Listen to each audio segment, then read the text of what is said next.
Abobo PK18, stade Aka Angui. C'est l'espace qui est choisi pour l'investiture de l'honorable Tefour Koné, candidat du président Guillaume Soro pour l'élection municipale du 13 octobre prochain dans la commune d'Abobo.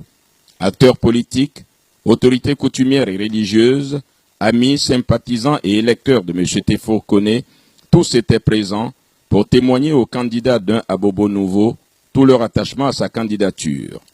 L'imam Keïta et l'apôtre Baté Kakou ont, au nom de leurs confessions religieuses respectives, élevé leur voix pour demander à Dieu de soutenir la candidature de leur fils.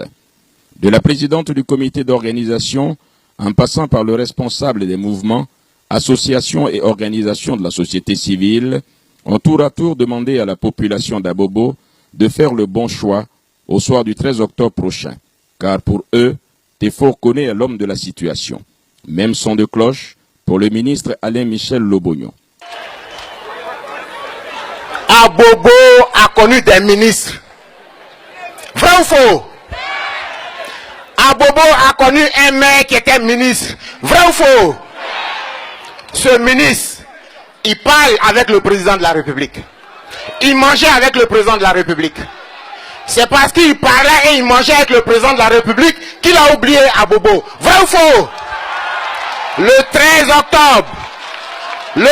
octobre, apprêtez vos cartes nationales d'identité. Le 13 octobre, apprêtez vos cartes d'électeurs et puis votez, connaissez-vous.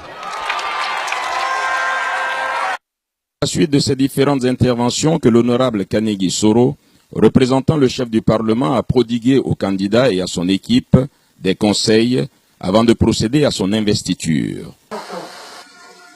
Il faudra faire en sorte que l'humilité puisse vous guider, vous-même et l'ensemble de votre équipe. Il faudra faire en sorte que pendant la campagne électorale, que l'humilité, la modestie puissent vous guider aussi. Il faudra surtout faire en sorte que la paix soit préservée à Abobo. C'est après cela que le candidat Tefour Koné s'est adressé à ses électeurs. Dans la communication, la chose la plus difficile, c'est de s'asseoir et d'écouter sa population.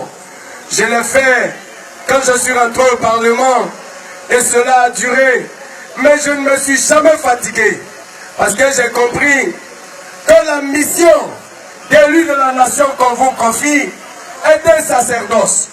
Si vous avez compris que quand une population s'élève, part dans les lieux de vote, rentre dans les bureaux de vote, se cache dans l'isoloir et prend un bulletin, la prière qu'il formule, c'est de dire que le bulletin que je tiens en main va transformer ma vie, que le bulletin que je tiens en main va m'autoriser à choisir librement l'élu que je veux, que je pense qu'il sera mon espoir, qu'il sera mon soutien, qu'il sera mon parent, qu'il viendra à moi quand j'aurai besoin de lui, que j'irai à lui sans qu'il n'y ait de protocole. C'est ce que j'ai appliqué, devenu député, et voici le résultat que ça a apporté autour de moi.